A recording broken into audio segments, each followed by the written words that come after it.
What about millions and billions of Hindus, Sikhs, Jain, Buddhists they are praying at? Does their structure exist, or there is only Allah and the Allah?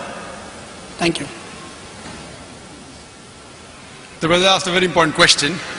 He says that he has heard my talks and I speak of different religions and I try and prove that there is only one Allah and Prophet Muhammad is the final messenger, not only from the Quran, from the Hindu scriptures, from the Christian scriptures. So the question is, what about the millions and billions of non-Muslims, the Hindus, the Christians, that their structure yet exists? As far as the structure existing, if you go to the scriptures, all the scriptures that came before the Quran, in the passage of time, they have been manipulated, there has been corruption, there has been concoction. Therefore, if you apply the rule of logic and science, no scripture will pass the test except the Quran. But the beauty of all this is that even though the scriptures of the other religions have been changed, whether it be the Vedas, whether it be Ramayana, whether it be Mahabharata, whether it be Bhagavad Gita, whether it be the Bible, whether it be Dhammapad, what we realize that even in the changed form, even in the corrupted form, there are remnants. There are many verses which speak about the oneness of Allah subhanahu wa ta'ala, about Tawheed. Even though the scriptures have got corrupted, there are parts which yet say that Prophet Muhammad is the last and final messenger. So what I say, that if they do research, and if they really want to be a good Christian, as Jesus Christ, peace be upon him, said, it's mentioned in the Gospel of John, chapter number 16, verse number 12 to 14. There are many things that I want to tell you now, but he cannot bear them now. There are many things that I want to tell you, but he cannot bear them now. For he, when the Spirit of truth shall come, he shall guide you unto all truth. He shall not speak of himself, all that dear shall he say. He shall guide you to truth. He shall glorify me. So here Jesus Christ, peace be upon him, is telling his followers that there is a messenger to come, Prophet Muhammad. If I give you the message now, you will not be able to grasp it. When he comes, he will guide you to all truth. So if a Christian has to be a true Christian, he has to follow the teachings of Prophet Muhammad sallallahu alaihi wasallam. Same thing with the Hindus. There are many references of Muhammad sallallahu alaihi wasallam besides Tawheed. It talks about the Kalki Avatar, the final messenger to come, Prophet Muhammad sallallahu alaihi wasallam. So if you have to be a good practicing Hindu, it's mentioned in Kalki Purana, chapter number 2, verse number 5, verse number 7, verse number 9, verse number 15, that the Kalki Avatar has been described, that his father's name is Vishnu Yas, that is the servant of Allah, Abdullah. Mother's name is Sumati, which means peace and serenity, that's Amina. He'll be born in a village by the name of Sambala, peaceful village, that's Makkah. He'll be born in a family of the chieftains of the village of Makkah. He will have 4 companions, talking about 4 Khulfa Rashidin. He will be a leader of the world. He will get the first revelation in a cave, that's Ghar Hira. He will migrate northwards and come back. He went to Makkah and came back. Several. So if you are a true Hindu, even though the scriptures have got corrupted, have got concocted, if you think the full scripture is the word of God, you have to follow the Kalki Avatar. You have to believe in the last and final messenger. So if you want to follow the structure, and if you do research, you will come to the same last and final messenger, Prophet Muhammad sallallahu alaihi wasallam. Same with Buddhism, same with Judaism, same with Christianity, same with Hinduism. So what I tell them based on the verse of the Quran of Surah Al-Imran, chapter number 3, verse number 64. Ta'alaw ila kalimatin sawa'in bayna bainakum. Come to common terms as between us and you. What is different, we keep it aside. What is common, let us agree. Let us follow. The first thing is Allah na'budu illallah, that we worship none but Allah. So what we realize, that what is different we'll discuss tomorrow. What is common, let us agree to follow. Let us agree to follow what is mentioned in the Bible, in the Jewish scriptures, Christian scriptures, Hindu scriptures. God is one, he has got no idols, he has got no image. Idol worship is wrong. All the scriptures mention about the last and final messenger. So my question to them is, then why don't you follow it? Why don't you follow and believe only in one God? Don't do idol worship, worship him alone. And why don't you follow the last and final messenger? And my question to you, brother, is, if you're a Hindu, I think you're a Hindu, okay? So why don't you follow your scripture which says that there's only one God? It says, Natasya Patimasti in Svetasvatara Upanishad, chapter number 4, verse number 19. In Yajurved, chapter 32, verse number 3, Natasya Patimasti. Of that God there is no Pratima. Pratima means Almighty God has got no image, has got no photograph, has got no painting, has got no portrait, has got no statue, has got no sculpture, has got no idol. I'm asking you, do you believe in one God? Do you believe? I do. Do you believe idol worship is wrong? No. So why don't you follow your Veda? I tell you one thing. It's not necessary you need an idol or you need a picture or you need a light, you know. Idol is just created so you can focus, you know. It's for few people, those who cannot focus, for them, I mean, there is an idol so that you can focus properly.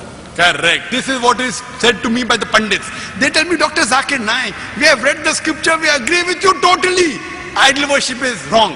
But what happened, you know, those who are initial, you know, toddlers, in the early stage of life, you know, you require idol to concentrate. When you reach higher consciousness, no idol is required. I tell them we Muslims have reached the higher consciousness. We don't require idol. See, this is the explanation given to you by a Pandits, not by a scripture. It is by a Pandits.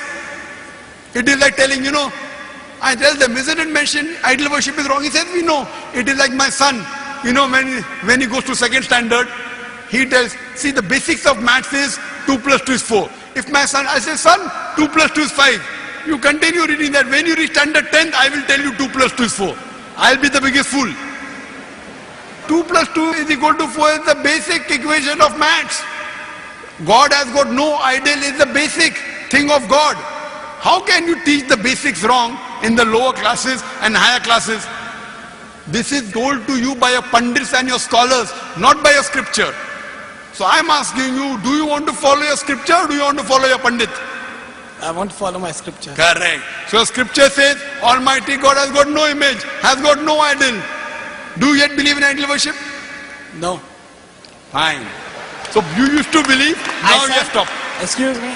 I said the idol is meant for the few people who cannot concentrate. I didn't say that I believe in. So that means you want to diminish God. For example, brother, I am asking you a question. Yes, you sir. are helping someone. What's your name? Rajesh. Rajesh. You are helping someone maybe in Sri Lanka. Every month you send him maybe 20,000 rupees, maybe 2,000 dirham for his education. He doesn't know who this Rajesh is. He says, who's this Rajesh? I don't know. So what does he do? He takes a cockroach and every day in the morning he says, Rajesh, thank you. Rajesh, thank you. Will you like it? No. Will you like it? No. But he doesn't know how Rajesh looks.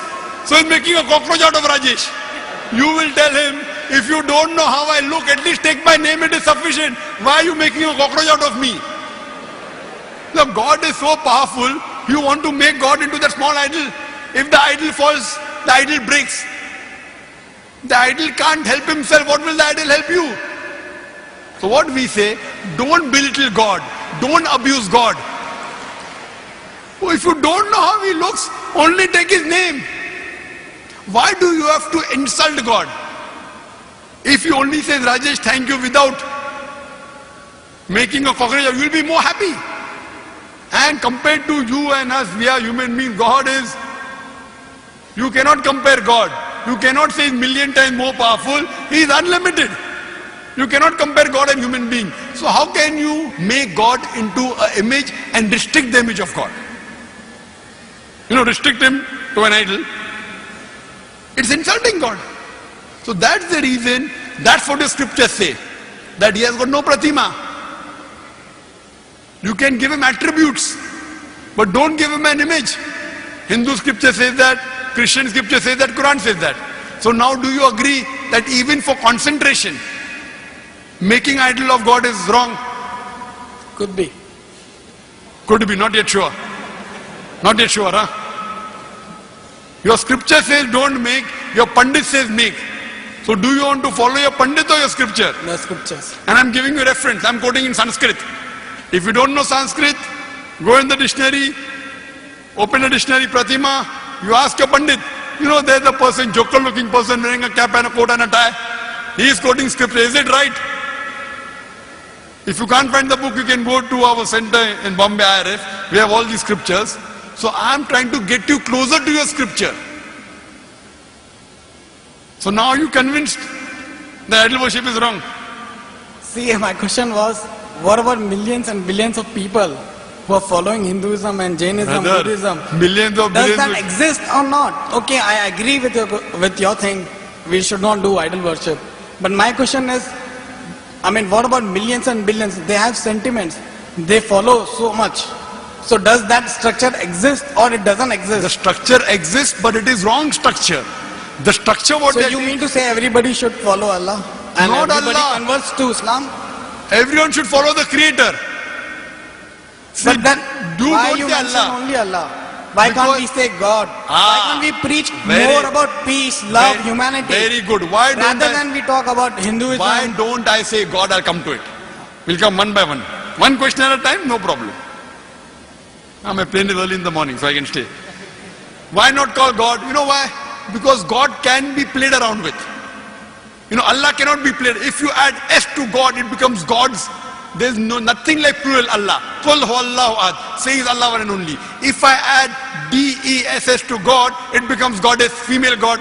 There's nothing like male Allah, female Allah. You cannot play mischief with the Arabic word Allah. You can play mischief with the English word God. If I add father to God, becomes Godfather. He's my Godfather, he's my guardian. There's nothing like Allah Abba or Allah Father in Islam. If you add mother to God, becomes Godmother. There's nothing like Allah Ammi or Allah Mother in Islam. Allah is a pure Arabic word. You cannot play mischief. Same way, Khuda. You can make Khudadar. No, Ishwar becomes Parmeshwar. All these words can be played around with. You show any other word which cannot be played around, I will use it, no problem. It should not go against the definition of Allah subhanahu wa ta'ala.